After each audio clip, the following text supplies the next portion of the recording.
Bonjour tout le monde, donc je vous fais une autre vidéo à la suite de mon bilan des 4 mois. Je vais faire mon bilan famille puisque je change de famille dans 2 semaines. Et donc je me suis dit que ça pouvait être intéressant mais je change de famille, qu'est-ce que j'ai en retenu de celle-là, qu'est-ce que ça m'a appris, qu'est-ce que j'ai aimé, pas aimé. Et je pense que ça peut être intéressant de faire un bilan comme ça. Donc voilà. Si ça vous plaît pas, juste dites-le en commentaire et je referai pas pour la prochaine famille. Moi, ça m'a occupé en cours, donc voilà. Donc, en gros, je vais faire la partie, je veux dire en général. Après, je parle de chaque personne et après les aspects de la vie. Donc, en général, j'avais un papa, André, qui a eu une amoureuse qui s'appelle Angela, mais qui ne vit pas avec nous. Et 2 enfants, et la maman est décédée il y a 2 ans.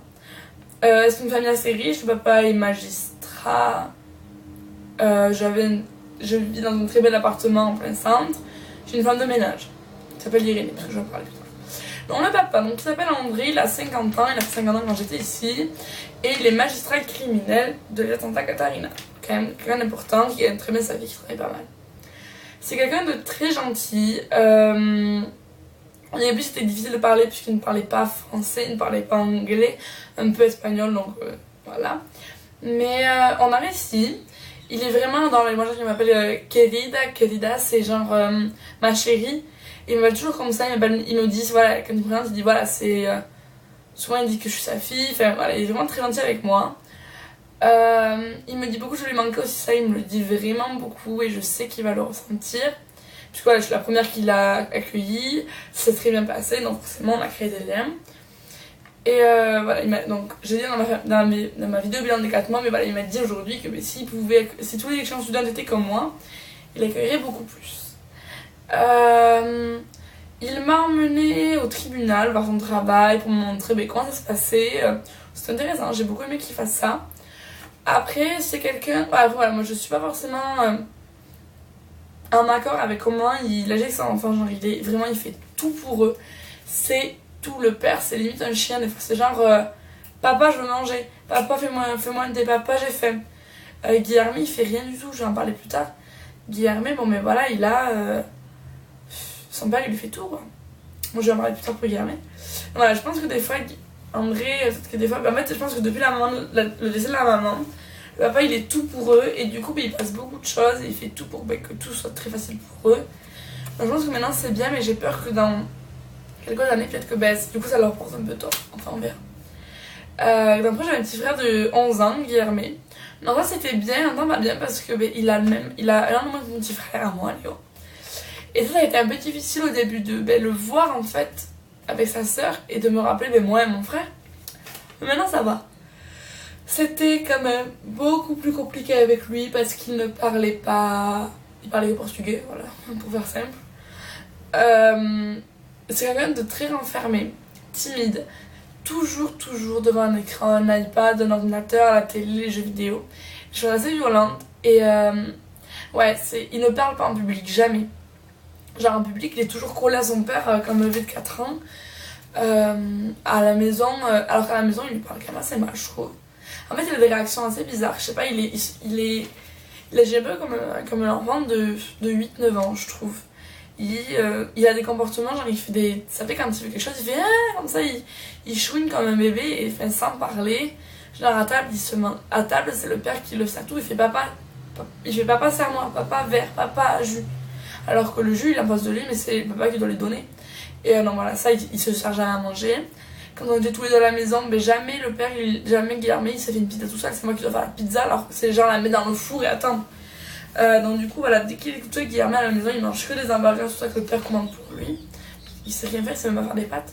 Enfin, moi je vois mon frère, il sait faire des pâtes, je sais pas, ça me paraissait logique, c'est des pâtes quoi.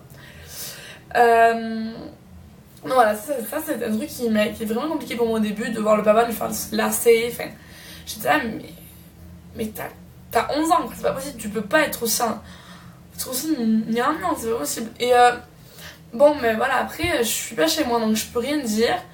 Et on s'habitue à tous les amis, on s'habitue à tout, je m'habitue et voilà, même si j'approuve pas, c'est pas ma famille, il les laisse vraiment comme ils veulent, et puis voilà, mais moi je pense que dans quelques années, Guillermé, quand il aura genre 14-15 ans, ça va être très dur parce qu'il va être complètement dépendant de son papa en fait. Complètement dépendant, il a très peu d'amis.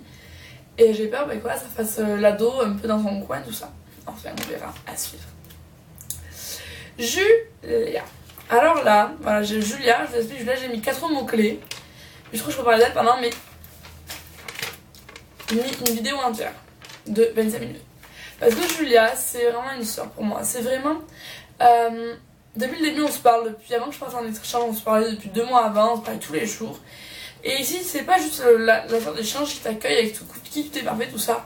Non, Julia, elle a beaucoup de problèmes. C'est quelqu'un qui a vécu des choses très dures avec sa maman, qui garde beaucoup pour elle, qui a beaucoup d'angoisse et qui, quelque part, avait besoin de présence féminine aussi. Donc, j'étais cette présence féminine. Et voilà, on n'était pas que amis, on était vraiment sœurs parce qu'on s'est. Parce que des fois, ben oui, des fois on s'engueulait. Des fois, on a eu des. Des fois, ouais, on s'est dit que.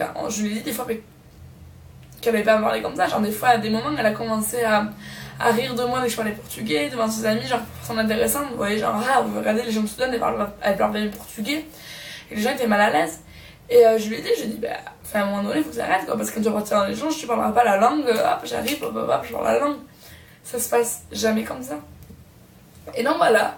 Mais après, en même temps, voilà, on arrive toujours à se réconcilier. Genre, quand on fait nos week-ends, chacun de notre côté, on rentre. Et on va toujours dans son lit, on se raconte nos week-ends. Souvent, on se met dans son lit, on regarde un film. Souvent, il y a les films français. Je sais pas, c'est surtout quand genre, on boit un thé, on se raconte nos vies. S'il y a des trucs, des questions, soit elle me pose à moi. Elle a un doute avec un garçon, c'est moi qui questionne. Je sais pas l'expliquer, mais c'est vraiment, ouais, genre une sœur, c'est vraiment. C'est pas genre une meilleure amie, parce que ça, les meilleures amies, c'est toujours ensemble. C'est genre une sœur, c'est genre, on est ensemble, on vit ensemble, on sort ensemble. On a aussi quelque part, nos espaces vitaux. Et je sais, voilà, quand elle était pas bien, Julia, c'est moi qui étais là. Genre 2-3 fois, elle a eu des crises de pleurs, mais un truc de fou, je vous jure, des breakdowns, je sais même pas comment on le dit. C'est genre, voilà, elle a un peu pété les plombs. Et c'est moi qui vais la voir, la calme, la prendre dans mes bras. Lui, vous savez, lui touche les cheveux, elle adore ça, elle calme tout le temps. Je sais pas l'expliquer, mais ouais, c'est Julia, c'est. Ah, je sais, elle va beaucoup manquer, Julia, ça va être très très dur. Et ah ouais. Et puis voilà, par exemple, Aurilla, quand ça a été clairement officiellement dit qu'elle irait pas en Italie, le soir elle était pas bien, elle est venue voir dans ma chambre, elle a dormi avec moi pendant genre 1 heure. Et ouais, Julia, c'est vraiment quelqu'un qui restera une personne la plus marquante de mon échange, pour sûr, parce que voilà, c'est ma soeur. Et j'espère beaucoup qu'un jour elle pourra venir dans ma maison en France et voir mes parents, ma famille à moi. Et voilà, et c'est. Ah, c'est Julia. J'ai même pas de mots, c'est vraiment une personne avec qui j'ai eu des engueulades, mais qui, je sais que si j'ai besoin, elle sera là. Et voilà. Bon, je vais arrêter sinon je vais pleurer. Donc voilà, Julia. Voilà, après, c'est des trucs un peu plus chiants. Au niveau matériel, ma famille, je vais pas dire, mais c'est assez super parce qu'ils me payaient tout. Ils me payaient absolument tout, les produits de beauté, ils m'ont offert des cadeaux de Noël, ils m'ont offert des cadeaux pour l'anniversaire, ils m'ont offert les 2 fois on a pour Porto Alegre, j'ai rien payé. À part pour Porto Alegre, pour le mariage, j'ai payé mes affaires, le restaurant, j'ai rien payé.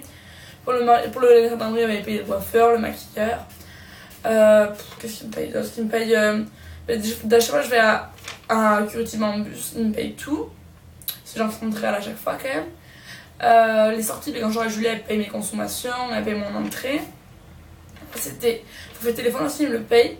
Il n'y a pas à dire, mais si vous avez une famille qui vous paye tout, c'est génial. Au niveau de l'ambiance à la maison, j'ai jamais eu de soucis. Bon voilà, j'ai eu des problèmes avec des comportements au début, mais ça a jamais été genre une source de conflit. C'était genre, j'aime pas comment tu fais. Bon, je te le dis pas, je le garde pour moi, et c'est passé après. Après, j'ai eu quelques soucis des fois avec André, parce que, enfin, pas des soucis, mais là, c'est quelqu'un de blanc ici, c'est quelqu'un d'intellectuel, de riche quand même. Et il y a eu des remarques sur des Indiens que j'ai personnellement appréciées, genre limite racistes, même clairement racistes, genre les Indiens qui sont dans la rue, c'est qu'ils l'ont voulu, tout ça, ils méritent pas leur place ici, ils veulent pas travailler, c'est des fainéants et tout ça.